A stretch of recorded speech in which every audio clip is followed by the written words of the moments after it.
जाग्रयाम पुरोहितः। हम राष्ट्र आराधक भारतवर्ष को जागृत और जीवंत बनाएं। युग युगीन भारत के कालजयी महानायकों की तेजस्विता की गौरव गाथा।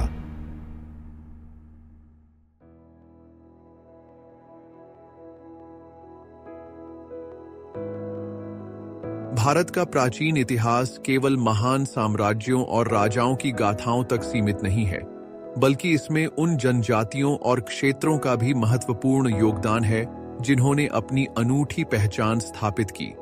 ऐसे ही गौरवशाली क्षेत्रों में कलिंग का स्थान है। यह क्षेत्र अपनी वीरता, सांस्कृतिक धरोहर और स्वतंत्रता प्रेम के लिए इतिहास में अमर है। वर्तमान में यह क्षेत्र ओडिशा, आंध्र प्रदेश और छत्तीसगढ़ के हिस्सों में फैला है। कलिंग का नाम पौराणिक कथाओं, महाकाव्यों और इतिहास के प्रमुख ग्रंथों में बार बार आता है। यह वह भूमि है जिसने अपनी स्वतंत्रता और स्वाभिमान की रक्षा के लिए बड़े से बड़े साम्राज्यों का सामना किया।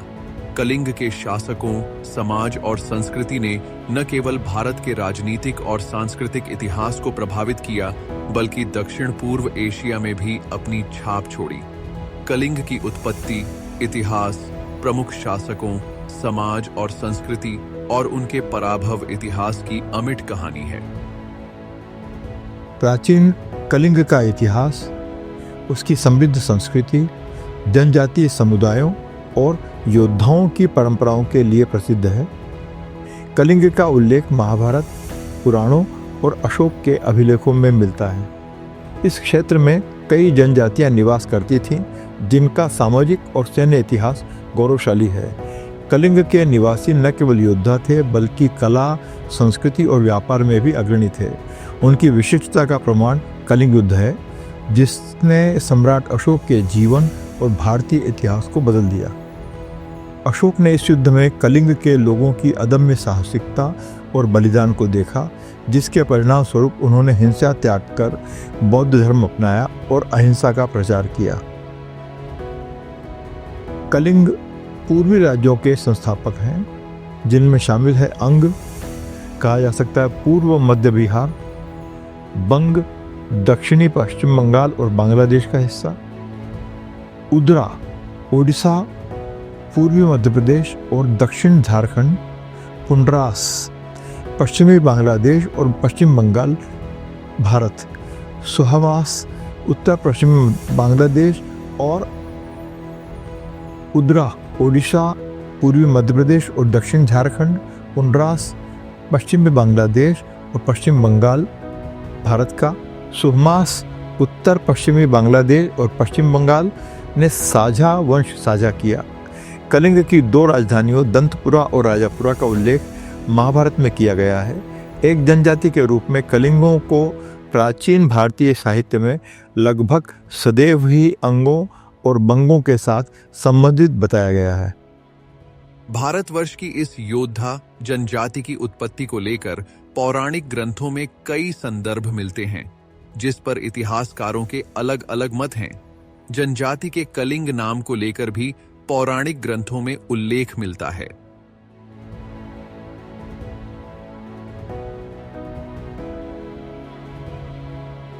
कलिंग एक योद्धा कबीला जनजाति थी। एक जनजाति के रूप में कलिंगों को प्राचीन भारतीय साहित्य में लगभग सदैव ही अंगों और वंगों से संबंधित बताया गया है। पौराणिक कथाओं के अनुसार कलिंग राज्य की स्थापना राजा बलि के पुत्र कलिंग ने की थी। बलि, जो स्वयं प्रहलाद के वंशज और असुर राजाओं में सबसे धर्मपरायण माने जाते हैं, उनके 5 पुत्र थे, जिनके नाम अंग, वंग, कलिंग, पुंड्र और स्वयं थे। इन सभी ने अपने अपने नाम पर राज्यों की स्थापना की, जिन्हें बालेय क्षत्र और बालेय ब्राह्मण भी कहा जाता था। ये पांचों जनजातियां स्पष्ट रूप से एक साथ रहती थीं और संबंधित भौगोलिक सीमाओं के भीतर सबकी अपनी अलग अलग इकाइयां थीं, जिन्हें सबने अपनी अपनी जनजातियों के नाम दिए थे। पौराणिक ग्रंथों में ऋषि दीर्घतमस का नाम भी कलिंग के संस्थापकों के साथ जुड़ा है। उन्होंने राजा बलि की शूद्रधाय से विवाह किया। उनके कक्षीवंत और अन्य पुत्र थे और उनके वंशजों ने इन राज्यों की नींव रखी। महाभारत के आदि पर्व और सभा पर्व में किए गए उल्लेख में राजा जरासंध ने कलिंग और इसके पड़ोसी राज्यों अंग, वंग और पुंड्र को पराजित कर वर्चस्व स्थापित किया था।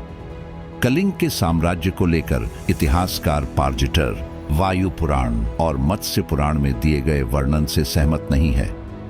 कलिंगों के संदर्भ में उत्तर और दक्षिण भारत दोनों जगह साम्राज्य का उल्लेख मिलता है, किंतु पार्जिटर ने उत्तर क्षेत्र से संबंधित संदर्भ को गलत बताया है। मत्स्य पुराण में अवंत और कलिंग का उल्लेख किया गया है। इतिहासकार पार्जिटर का मत इस पर भी अलग है। पार्जिटर का मानना है कि कलिंग का अवंत से कोई संबंध था। यह व्याख्या त्रुटिपूर्ण है, क्योंकि इस बात का कोई आधार नहीं है कि कलिंग उत्तर भारत में रहते थे। वहीं कलिंग का वर्णन अन्य पुराणों में दक्षिणी क्षेत्र के लोगों के रूप में किया गया है। वहीं मार्कंडेय पुराण में जिस कलिंग जनजाति का उल्लेख है वो शतद्रु पर बसी थी। इसमें कुंतलों, काशियों, कौशलों, अथर्वों और मलकों के साथ अर्कलिंगों नामक अन्य जनजातियों का उल्लेख है। मार्कंडेय पुराण में कहा गया है कि वे महाराष्ट्रों, महाशकों, आभीरों, वैशिक्यों, सवर्रों, पुलिंदों और अन्य के साथ दक्षिणी क्षेत्र में रहते थे। महाभारत के आदि पर्व में कई प्रसिद्ध कलिंग या कालिंग राजाओं का उल्लेख किया गया है और उन्हें उत्तर के आर्य राजवंशीय परिवारों की राजकुमारियों के साथ वैवाहिक संबंध बनाने का श्रेय दिया जाता है। इस महाकाव्यात्मक साक्ष्य के अनुसार कलिंग देश में उड़ीसा के वैतरणी तट से लेकर आंध्र प्रदेश की सीमा तक का पूरा भूभाग शामिल था। कलिंग का उल्लेख पाणिनि ने भी किया है।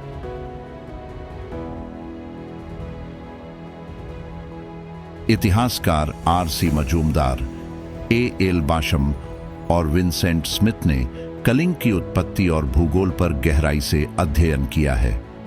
आर.सी. मजूमदार के अनुसार कलिंग राज्य वर्तमान ओडिशा के वैतरणी नदी से लेकर गोदावरी तक फैला था। ए.एल. बाशम ने इसे भारत का एक महत्वपूर्ण समुद्री व्यापारिक केंद्र बताया है। इतिहासकार प्लिनी कलिंगों से अत्यधिक प्रभावित थे। प्लिनी ने अपने वृत्तांतों में कलिंग के भौगोलिक और सामरिक महत्व बताया है। वह कहते हैं, कलिंग नामक जनजाति समुद्र के सबसे निकट हैं और ऊपर मंडेई और मल्ली हैं, जिनके देश में मल्लस पर्वत है तथा उस संपूर्ण जिले की सीमा गंगा है। कलिंग की राजधानी पार्थलिस की पहचान वर्तमान बर्दवान शहर से लगभग 20 मील दूर एक बड़े गांव पूर्वस्थली से की गई है। प्लिनी के विवरण से यह निश्चित है कि गंगा रिदाई और कलिंग के देश निकटवर्ती क्षेत्र थे। कलिंग की सेना में 60,000 पैदल सैनिक, 1,000 घुड़सवार और 7,000 हाथी थे। प्लिनी ने 2 अन्य जनजातियों का उल्लेख किया है जो वास्तविक कलिंग लोगों के साथ संबद्ध रही होंगी, जैसे माइको कलिंगी और मोडो कलिंग। दोनों गंगा में एक द्वीप पर निवास करते थे।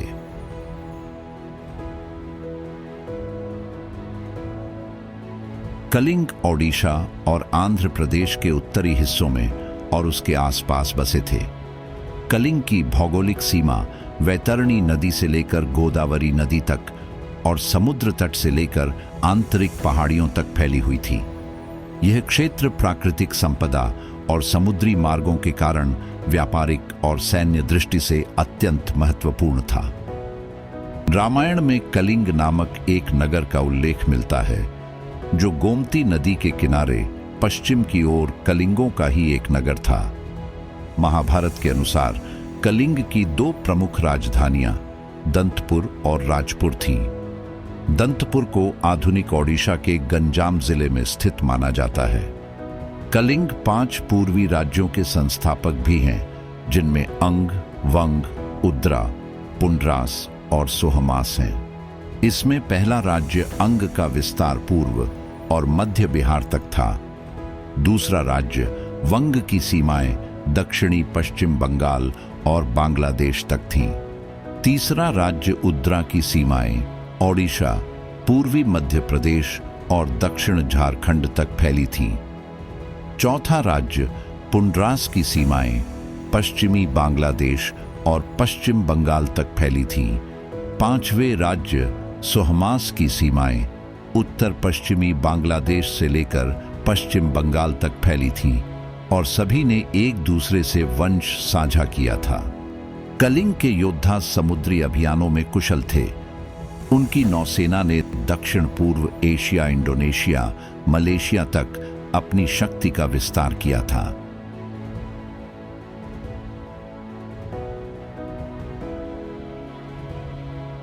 महाभारत में कलिंग जनजाति का विस्तृत उल्लेख है।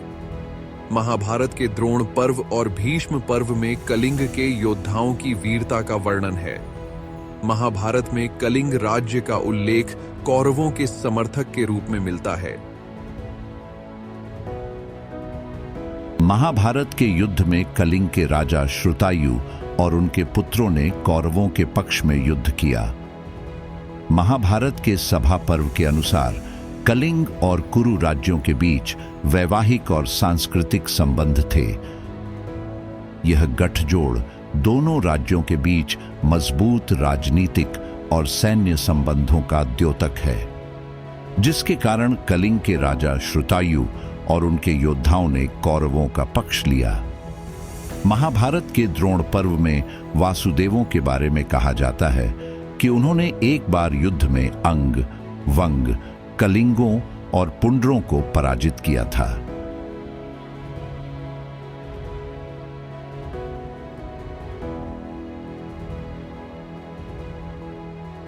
कलिंगों की विशिष्टता का प्रमाण कलिंग युद्ध है, जिसने सम्राट अशोक के जीवन और भारतीय इतिहास को बदल दिया। 261 ईसा पूर्व सम्राट अशोक और कलिंग साम्राज्य के बीच लड़ा गया यह युद्ध सबसे प्रसिद्ध है। कलिंग के युद्ध को भारतीय इतिहास के सबसे भयंकर युद्धों में गिना जाता है। इस युद्ध में कलिंग के लोग स्वतंत्रता और सम्मान के लिए लड़े। युद्ध में भारी रक्तपात हुआ। इस युद्ध का वर्णन अशोक के शिलालेखों में मिलता है। युद्ध के दौरान कलिंग ने अपनी स्वतंत्रता की रक्षा के लिए 1,50,000 सैनिकों का बलिदान दिया। युद्ध में हुई भारी जनहानि और तबाही ने अशोक को गहराई से प्रभावित किया।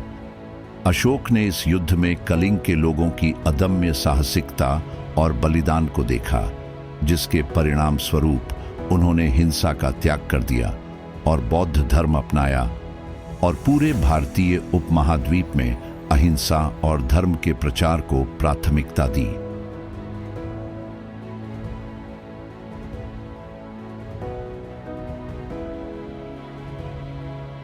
कलिंग के निवासी न केवल योद्धा थे, बल्कि कला, संस्कृति और व्यापार में भी अग्रणी थे। कलिंग अपने समुद्री व्यापार और हस्तशिल्प के लिए प्रसिद्ध था। कलिंग की सांस्कृतिक धरोहर में ओडिसी नृत्य का विशेष स्थान है।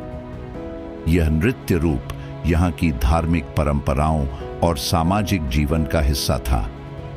इनके नृत्य, संगीत और हस्तशिल्प में उनकी वीरता और जीवन शैली का प्रतिबिंब दिखता है।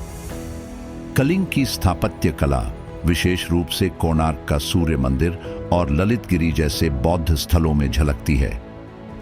यहाँ के जहाज दक्षिण पूर्व एशिया तक जाते थे।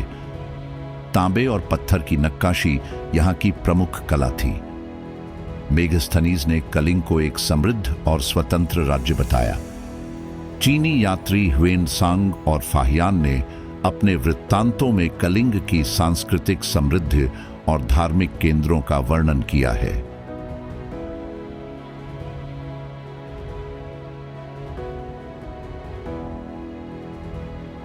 कलिंग में सभी को धार्मिक स्वतंत्रता प्राप्त थी। अशोक के बौद्ध धर्म अपनाने के बाद इस धर्म का व्यापक प्रचार प्रसार हुआ। कलिंग के लोग वैदिक धर्म और बौद्ध धर्म दोनों का पालन करते थे। अशोक के बाद बौद्ध धर्म यहाँ की प्रमुख धार्मिक धारा बन गया। इसके अलावा वैष्णव और शैव परंपराएं भी कलिंग के धार्मिक जीवन का हिस्सा थी।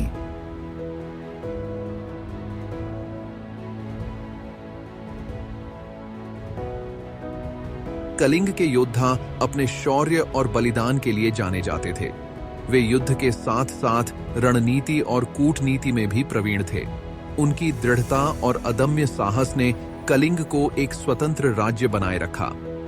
कलिंग ने कई बार मौर्यों और अन्य साम्राज्यों के खिलाफ अपने क्षेत्र की रक्षा के लिए संघर्ष किया।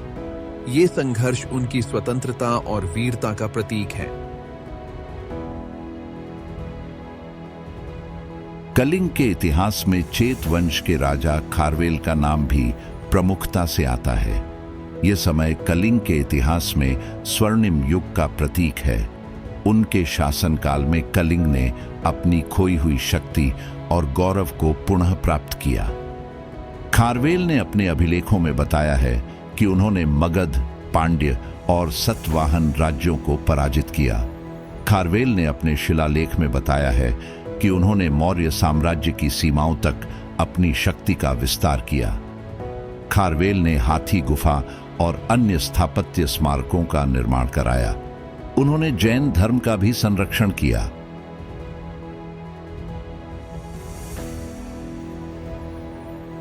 कलिंग के इतिहास में गजपति जैसे वंश के योद्धा अपनी सैन्य ताकत और प्रशासनिक कुशलता के लिए प्रसिद्ध थे। उन्होंने कलिंग के गौरव को बनाए रखा। गंग वंश और गजपति शासकों ने कलिंग को सांस्कृतिक और धार्मिक धरोहर के रूप में समृद्ध किया।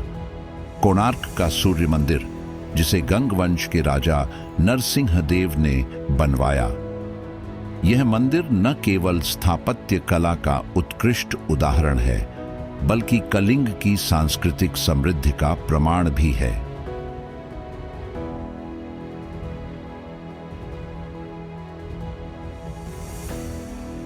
कलिंग अपनी स्वतंत्रता के प्रति अत्यधिक साहसी थे।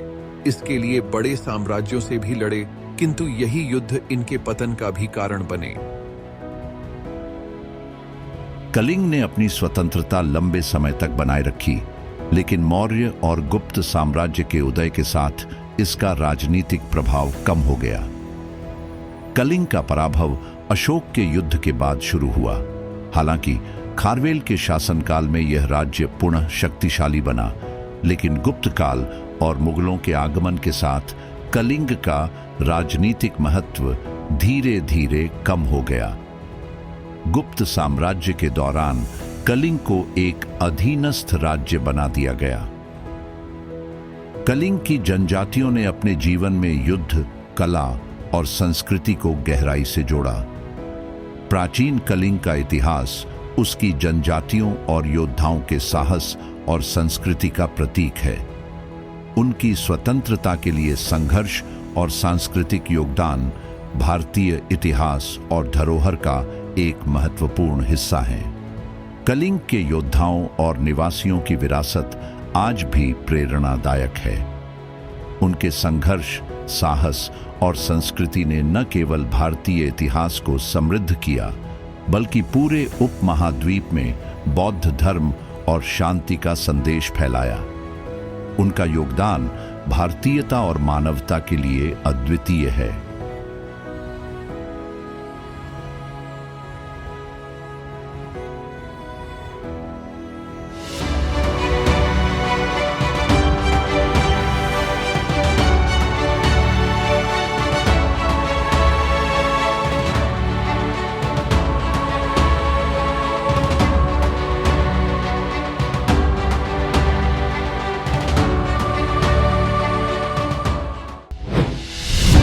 वे शूरवीर हैं, वे कर्मवीर हैं, वे निपुण योद्धा हैं, वे भारत का कुल हैं, वे भारतवंशी हैं जिन्हें लोक समाज ने भुला दिया है। ऐसे ही विस्मृत युगयुगीन भारतवंशियों की खोज और पुनरान्वेषण से वैश्विक समुदाय का सुपरिचय करेंगे। वीर भारत न्यास के YouTube चैनल वीर भारत में।